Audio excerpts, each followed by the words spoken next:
Okay, எல்லாருக்கும் வணக்கம். ரொம்ப நன்றி. நீங்கள் எல்லாரும் நான் கூப்பிட்டோன்னா வந்ததுக்கு ரொம்ப ரொம்ப நன்றி. சில விஷயங்கள் உங்ககிட்ட பகிர்ந்துக்கணும் அப்படிங்கிறதுக்காக தான் உங்களை வர சொன்னது. இது நான் டைரெக்டாக ஆடியன்ஸ் கிட்ட பேசுகிற மாதிரி நினச்சிக்கிட்டு பேசுகிறேன். இது என்னுடைய பர்சனல் இன்டர்வியூவாக இதை நீங்கள் எடுத்துக்கணும். சினிமாக்கும் இதுக்கும் சம்பந்தம் கிடையாது. இது எதுனாலையும் கிடையாது. இது ஆச்சு அதுனாச்சு அதனால வந்து பேசுகிறேன் அப்படிலாம் கிடையாது.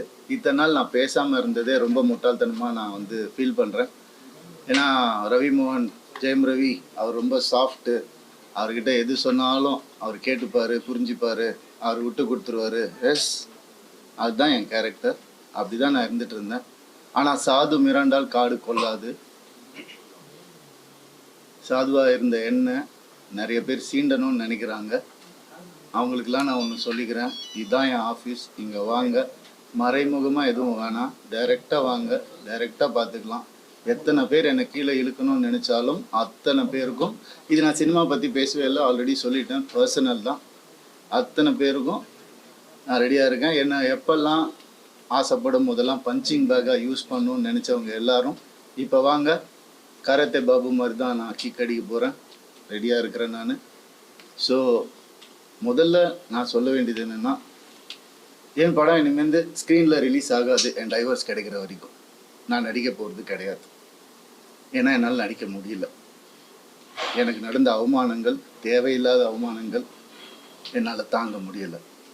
அதனால் என் டைவர்ஸ் கிடைக்கிற வரைக்கும், என்னை சீண்டி பார்க்கணுன்னு நினைக்கிற வரைக்கும் எல்லாருக்கும் இங்கே தான் இருப்பேன்.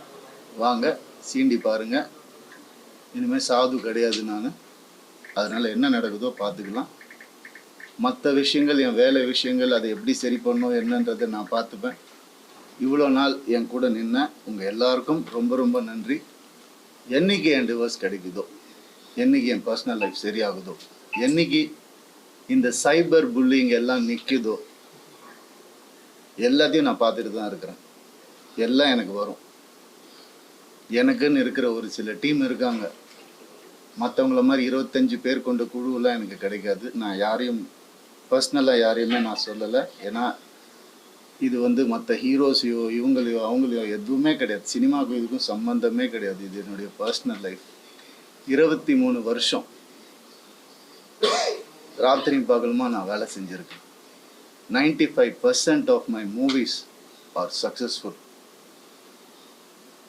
இதெல்லாம் நானே சொல்லிக்கணும்னு நினைக்கும் போது எனக்கு கொஞ்சம் கேவலமாக தான் இருக்குது.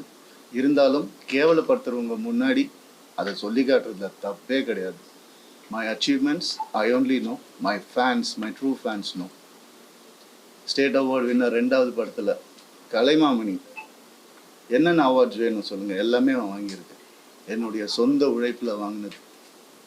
எங்கள் அப்பாவும் எங்கள் அண்ணனும் நடுவில் 4 வருஷம் வேலையே செய்யலை. இதெல்லாம் நான் வந்துட்டு நான் யங் ஏஜில் சொல்கிறேன். எவ்ரி டே காலைல எழுந்துச்சு நான் ஷூட்டிங் போயிருக்கேன் என் குடும்பத்தை காப்பாற்றுறதுக்காக. என் குடும்பம் தான் எனக்கு எல்லாமே. அவங்கள ஏதாவது சொன்னாலோ சீண்டணும்னு நினச்சாலோ நான் சும்மா இருக்க மாட்டேன். இனிமேல் என்ன நினச்சிட்டு இருக்காங்க? சும்மா இருந்துருவான், குவைட்டாக இருந்துருவான், அவன் எல்லாம் பண்ணிக்கலாம்னு நினைக்கிறாங்களா? சொல்லட்டுமா என் நியாயத்தை? இத்தனை நாள் நான் பேசாமல் இருந்தது என்னோட தப்பு. சரி விட்டுருங்க, போட்டோம், பார்க்கலாம். பொம்பளை இது அது. என்னங்க பொம்பளை? என்ன ஆம்பளை பொம்பளை? என்ன ஃபெமினிசம்? ஃபெமினிசம்னா என்னன்னு தெரியுமா யாருக்காவது? ரேப்புக்கு அகைன்ஸ்டா படம் எடுத்தவன்னா படம் ஓடுமா இல்லையான்னு தெரியாது. இதை எப்படி எடுக்கணும்னு யாருக்கும் தெரியாது. கண்டிப்பா தேவைன்னு சொல்லி அந்த படத்தை நான் எடுத்தேன். கஷ்டப்பட்டு பண்ணது நான். பெண்களுக்கு உரிமை இருக்கணும்னு சொன்னது நான் என் படங்கள்ல. என்ன சொல்றீங்களா பெண்களை பத்தி தெரியாதுன்னு? எனக்கு எங்க அம்மா என்ன அப்படி வளர்க்கல. பேராண்மை படத்துல நான் சொன்ன டயலாக் எல்லாருக்கும் இன்னைக்கு வரைக்கும் சொல்லிட்டு இருக்காங்க. பெண்கள் மிகப்பெரிய சக்தி, அதை தேவையில்லாம வீணடிக்க கூடாதுன்னு நினைக்கிறேன். நான் சொன்னேன். ஏன் 14 வருஷம் இருந்தேனே நான் என்னோட எக்ஸ் லைஃப்ல. அப்பெல்லாம் சொல்லி அவர் கடவுள், அவர் திட்டினதே கிடையாது, நான் தான் திட்டுவேன். எல்லா இன்டர்வியூ இருக்கு, எல்லா எவிடன்ஸும் வருது, நிறைய இருக்கு. 2 வருஷம் நான் குவைட்டா இருந்தது உண்மை ஜெயிக்கணும், சத்தியம் நிலநாட்டணும்ன்ற ஒரே காரணத்துக்காக தான் நான் குவைட்டா இருந்தேன். எல்லாம் வருது. உங்களுக்கு சர்ப்ரைஸ் வெயிட்டிங்ஸ் இல்லதெல்லாம் வெயிட் பண்ணுங்க, கொஞ்சம் எனக்காக பொறுமையா இருங்க. அதான் ஃபெமினிசம். என்ன நினைச்சிட்டு இருக்கீங்க ஃபெமினிசம்னா? நான் யாரு? நானும் ஃபெமினிஸ்ட் தாங்க. எப்படிங்க என் குடும்பத்தை நான் அகைன்ஸ்டா எப்படிங்க பேசுவேன்? 14 வருஷம் பேசலையே, பொறுத்துக்கிட்டேனே. என் பிள்ளைங்களை பார்க்க விட மாட்டாங்க. என்னோட லைஃப்ஸ் ஹாப்பியஸ்ட் டேன்னு நான் ட்வீட் பண்ண, அவனும் நானும் சேர்ந்து டிக் டிக் டிக் படம் நடிக்கும் போது ஏன் பிள்ளைங்க நான் எப்படிங்க விடுவேன்? கேட்டுதான் இருப்பீங்களா? இப்படிதான் 50 லட்சம் ரூபா தெரியுமா? 2 பேர் ஸ்கூல் ஃபீஸ். எத்தனை வருஷம் நான் கட்டி பார்த்துட்டு இருக்கேன். அவங்களுக்கு நல்ல லைஃப் கிடைக்கணும்னு. குழந்தைங்க பத்தி, என் பாசத்தை பத்தி பேசாதீங்க. உங்க யாருக்கும் எதுவுமே தெரியாது. டெய்லி நைட் உட்காந்து அவன் செஸ் கத்துக்கிறான். சின்ன பையன் டெய்லி உட்காந்து விளையாடுவான். நான் அவன்கிட்ட தோத்து போவேன். நான் என்ன சொல்றீங்களா? குழந்தைங்க மேல அன்பு இல்லைன்னு பார்க்க விட மாட்டாங்க. போன் கான்ஃபிஸ்கேட் பண்ணி வச்சிருக்காங்க. ஸ்கூலுக்கு பாடி கார்டு அனுப்புறாங்க.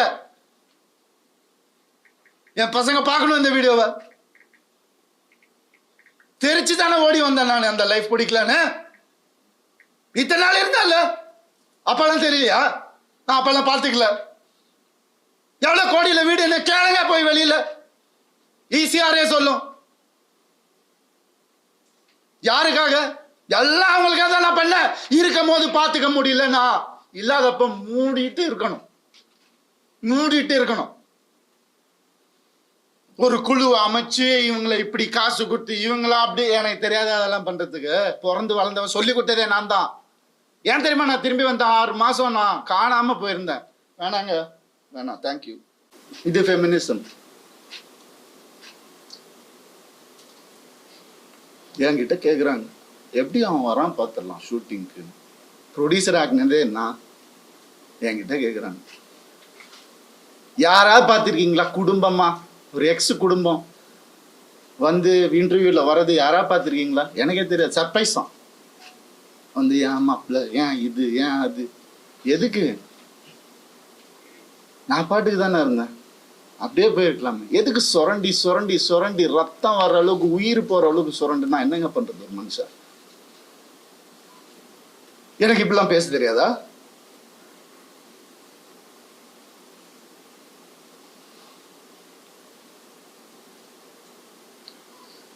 பர்டிகுலரா நான் சொல்லணும்னு நினைக்கிறது இந்த சைபர் புல்லிங் விஷயம். ஒரு பொண்ணு அனுப்பிச்சிட்டீங்க, ரொம்ப தேங்க்ஸ். அதுக்காகலாம் நான் இன்டர்வியூலாம் வைக்கலங்க. அவங்க எங்கே இருந்தாலும் நல்லதாக இருக்கணும், அவ்வளோதான், வேறு எதுவுமே இல்லை. கெனிஷாவை காலி பண்ணி அனுப்பிச்சிட்டீங்க நீங்கள் எல்லாரும்.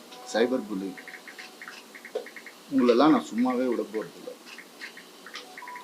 என் அண்ணனுக்கு நடந்ததுனால, தம்பிக்கு நடந்ததுனால நான் இதான் பண்ணுவேன். ஏன்னா நான் யாருன்னு தெரிஞ்சவங்க சில பேர் மட்டும்தான். நான் உண்மையாக யாருன்னு தெரிஞ்சவங்க எனக்கு சப்போர்ட் பண்ணுறவங்க. எந்த ஹீரோவாவது இன்னொரு ஹீரோவை பற்றி சொல்லுவான், அவன் மனசால கூட யாருக்கும் கெடுதல் நினைக்க மாட்டாங்க. என் கார்த்தி சொன்னான். நான் யார் பேரையும் எடுக்க விரும்பல. நண்பன் பிரபுதேவா சார் சொன்னார், ஐசிர் சார் காப்பாத்தினார் எனக்கு. கொஞ்ச நாள் வீட்டை விட்டு நான் எதுவுமே இல்லாமல் வந்தவன் நான். இப்போ நான் வாடகை வீட்டில் இருக்கிறேன். அவங்க எல்லாம் நல்லா இருக்காங்க. நான் கோடிக்கணக்கான காட்டின வீட்டில் நல்லா தான் இருக்கேன். எனக்கு தெரியாதா வெளியே போன்னு சொல்லி எவ்வளோ நேரம் ஆகும் எனக்கு? என்னங்க இதெல்லாம்? ஒரு மனுஷனை நிம்மதியாக வேலை செய்ய விடாட்டி எப்படிங்க?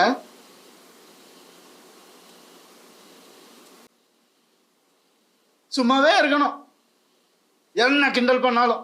ஏன்? ஏன்னா நான் செலிபிரிட்டி, இமேஜ் தேவையில்லை. மனுஷன் முதல்ல, நான் ஆம்பளை பொம்பளைலாம் அப்புறம். மனுஷன், ஒரு மனுஷனுக்கு ஒரு கஷ்டம் வரும்போது அப்ப மட்டும்தான் தெரியும் அவன் கூட யார் இருப்பாங்க. அப்படின்னு என்ன பண்ணுதாங்க கெனிஷா. எப்படி வளர்ந்தவங்க தெரியுமா அவங்க வீடியோ போட்டு அதுல ஒரு சைபர் புல்லிங். ஒரு பொண்ணு என்ன புரிஞ்சுக்கிச்சு, ஏன் பார்க்காத ஹீரோயினாங்க, என் வேலையே அழகான பொண்ணுங்க கூட தான் நடிக்கிறது, அதான் என் வேலையே. எப்படி அழகு இல்லாம இங்க போயிட்டாங்களா? இத்தனை வருஷம் சொல்ல, அவங்களுக்கு ஒரு ரீசன் தேவை. எதுக்கு போறான்னு தெரியக்கூட, இதை புடி பாடு, எவிடன்ஸ் கிரியேட் பண்ணு, இது பண்ணு, இன்வெஸ்டிகேஷன் ஆபீசரை கூப்பிடு, வரும், எல்லா ப்ரூஃப் வருது, எல்லாம் வரும், ஒவ்வொன்றா வெளியே வரும். அவங்க குடும்பத்திலிருந்தே வரும், அவங்க குடும்பத்திலேருந்தே நிறைய பேர் என்கிட்ட கான்டாக்ட். உனக்கு எதாவது வேணும் நான் சொன்ன, நான் வந்து வாயை பொத்திக்கிட்டு வேண்டாம், தேவையில்லை, நான் ஹேண்டில் பண்ணிக்கிறேன். ஒரு நாளில் என் டைவர்ஸை நான் முடிச்சிருப்பேன். நான் பசங்கன்றது ஒரு கால வாயை மூட்டு இருந்தேன். நான் என்னெல்லாம் அந்த போய் கேட்டு பாருங்க, அந்த வீட்டில் என்னெல்லாம் நடந்திருக்குன்னு ஊருக்கே தெரியும். அந்த வீட்டில் என்னெல்லாம் நடந்திருக்குன்னு எங்க அப்பா அம்மா கையெடுத்து காலில் ஊந்து கேட்டாங்க, என்ன வேணாப்பா அந்த குடும்பம்னு சொன்னாங்க. எனக்கு அச்சதை போடும் போதே இப்படிதான் போட்டாங்க, நாசமா தான் போட்டாங்க. மேல சொன்னதை கேட்க மாட்டாங்க. இன்னைக்கு நடந்துருச்சு. எத்தனை நாள் வேலை செய்யவில்லையா? அதான் ஃபெமினிசம். அவர் தான் சொன்னார் வேலை செய்யவில்லைன்னு. சரி, ஏன்னா அப்பா அம்மா வந்துட்டு வேலையெல்லாம் எதுக்குப்பா நீ தான் சம்பாதிக்கிற அப்படிலாம் சொன்னாங்க. சரி, வீட்டை விட்டு வெளியே வந்துட்டோம். அப்பயாவது கேட்க வேண்டியது என்ன? ஃபெமினிஸ்ட் இருந்தா என்ன பண்ணணும்? நான் போவேன் வேலைக்குன்னு சொல்லியிருக்கணும்ல.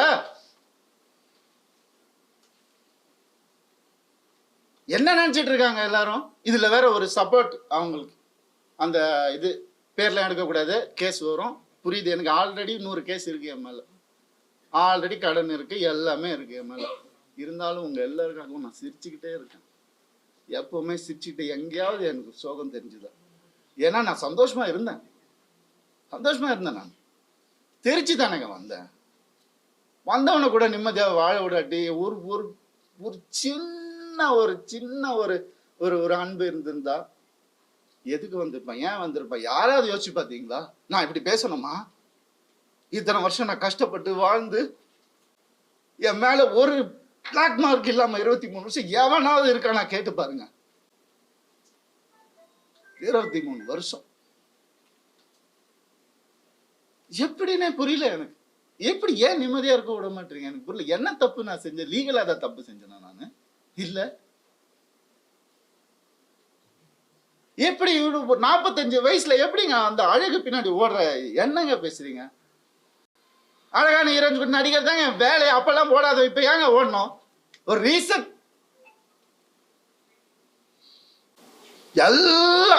எல்லாத்தையும் கொடுத்துட்டானா அவங்க கையில். அதான் பெரிய நம்பிக்கை, ட்ரஸ்ட். என் லைஃப் இது எல்லாத்தையும் கொடுத்துட்டான். அப்படியே எனக்கு ஒரு அக்கௌண்ட் கூட கிடையாது என் பேர்ல, தெரியுமா உங்களுக்கு? ஒரே அக்கௌண்ட் தான் எனக்கு இருந்துச்சு, ஜாயிண்ட் அக்கௌண்ட், எக்ஸ் ஃபேமிலியோட. எங்க சொன்னாலும் ஸ்வைப் பண்ணாலும் உடனே போய் என்ன எதுனால என்ன ஏன் இவ்வளவு, நான் தானே சம்பாதிக்கணும். ரொம்ப அநியாயம் நடந்திருக்கு எனக்கு ரொம்ப. அந்த வீட்டுல ரொம்ப அநியாயம் நடந்திருக்கு, சொல்ல முடியாத அளவுக்கு அநியாயம் நடக்குது. அதனாலதான் நான் வாங்கி விட்டுருந்தேன். அசிங்கமா. ஏன் என் நேச்சர் அப்படி.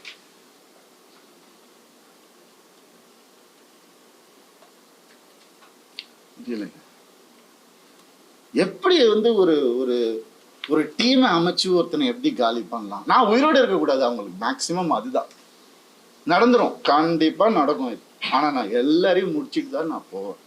சந்தோஷமா போவேன், சிரிச்சுட்டே தான் போவேன். ஆல்ரெடி எல்லாம் ஸ்டார்ட் ஆயிடுச்சு. ஃபோக்கஸ் பண்ணிக்கோங்க. Started hurting my self.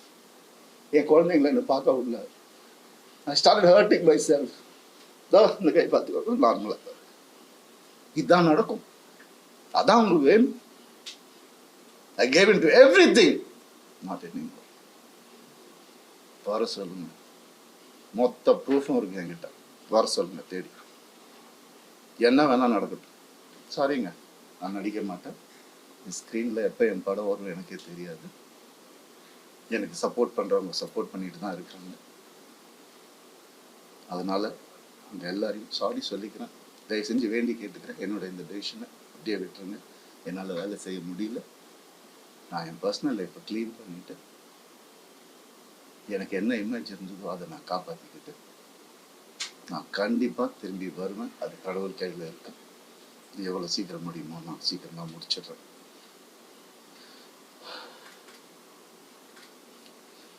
சில விஷயங்கள் சொல்லணும், அது ஓப்பனாக சொன்னாதான் இருக்கும்.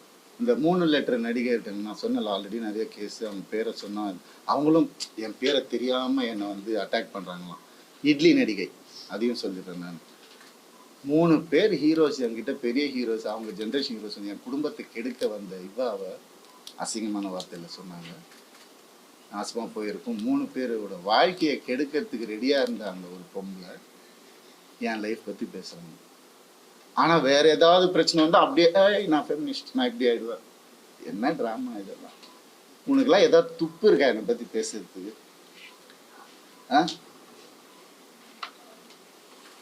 எப்படி இப்படிலாம் மனுஷங்க இருக்காங்கன்னு புரியல.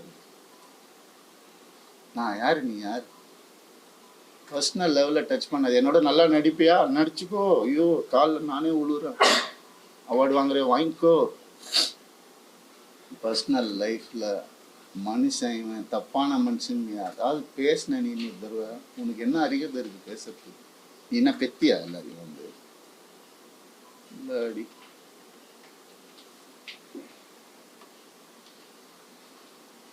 தண்ணி கொடுங்கப்பா.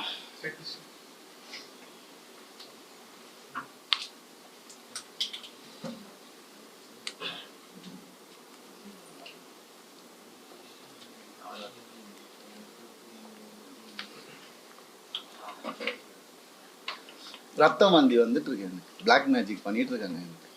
நான் இருந்தப்பவும் பண்ணிட்டு இருந்தாங்க. அவன் பேச்சை கேட்கணும்னு அப்படியே பொட்டி பாம்பு மாதிரி வச்சிருந்தாங்க. எனக்கு தெரியுது, நான் தெரியாம இல்லை. அதான் அப்பா அம்மா கொடுத்த அறிவு தெரியுது. ஆனால் அப்பா அம்மா வளர்த்த நேச்சர் என்னை காலி பண்ணிட்டே இருந்துச்சு. இத்தனை வருஷம் முதுகில் குத்துறாங்கன்னு தெரியும், அவங்க எனக்கு தெரியாதுன்னு நினச்சிட்டு இருக்கேன். எவ்வளோ நாள் நானும் மாறிடுவாங்க, கடவுளை வேண்டிக்கிறேன், இப்படி ஆகிடும். நான் என்னதான் பண்ணேன்? வேலைக்கு போகிறேன், வரேன். ஒரு நிம்மதி இல்லைன்னா என்ன பண்ணுறேன்? ஒரு மரியாதை இல்லைன்னா என்ன பண்ணுறது? வீட்டில் அவ்வளோதானே கேட்குறேன். நான் பேசிக் தானே கேட்குறேன்.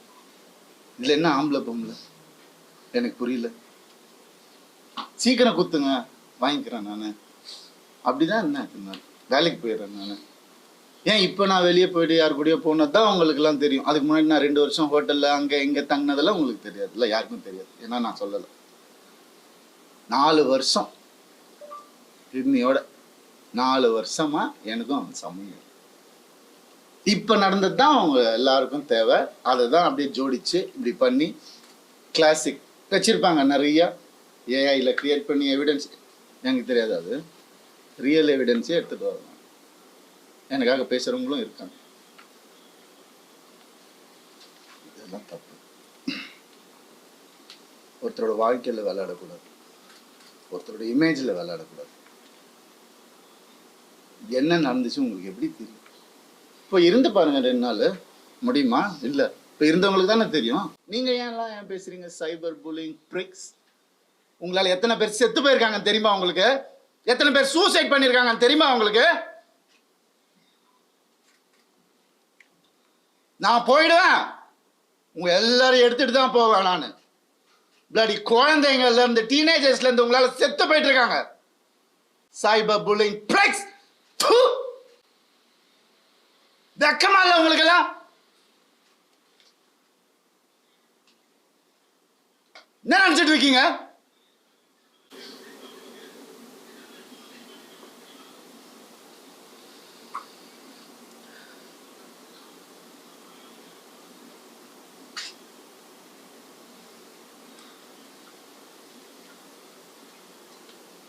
பண்ணிதான் ஆகணும், வேற வழி இல்லை எனக்கு. யாரு தான் சொல்லுவா அப்புறம் என் கதையை? அம்மா அப்பாவும் சொல்ல மாட்டாங்க, அண்ணன். ஏன்னா அவங்க முன்னாடியே சொல்லிட்டாங்க, அல்ல எல்லாம் சொல்லிட்டாங்க, நான் கேட்கல. நிறைய அநியாயங்கள் நடந்திருக்கு எனக்கு. டே 1ல இருந்து அவங்கள கை அறுத்துக்கிட்டு தான் என்னை கல்யாணம் பண்ணாங்க. பிளாக்மெயில் மேரேஜ் தான் இது. பாருங்க வேணா போட்டோஸ். இன்னைக்கு என்னைய பண்ண வச்சிட்டாங்க. அதான் நடக்கும். ஒரு டெத் விஷ் வாங்கிட்டு தான் நான் இத்தனை வருஷம் உட்காந்துருந்தேன். வெளியே வந்து இந்த லாஸ்ட் 2 வருஷம் தான் ஒரு மனுஷனா காத்து வாங்கிறது கூட நான் என்னால் என்ஜாய் பண்ண முடியுது. ஒரு மனுஷன் என் கூட இருந்த எல்லாருக்கும் தெரியும். இன்னைக்கு யாரெல்லாம் என் கூட இருக்காங்களோ அவங்க எல்லாருக்குமே தெரியும். இப்படி அதுக்குள்ள 2 வருஷம் கல்யாணம், வீட்டை விட்டு பிரிச்சு கூட்டு வந்துட்டு இங்கே வந்துட்டு வீடு கட்டணும், இது கட்டணும், அது இங்கே வேலைக்கு போ, அங்கே வேலை, யார் காசு கொடுத்தாலும் வாங்கிக்கோ.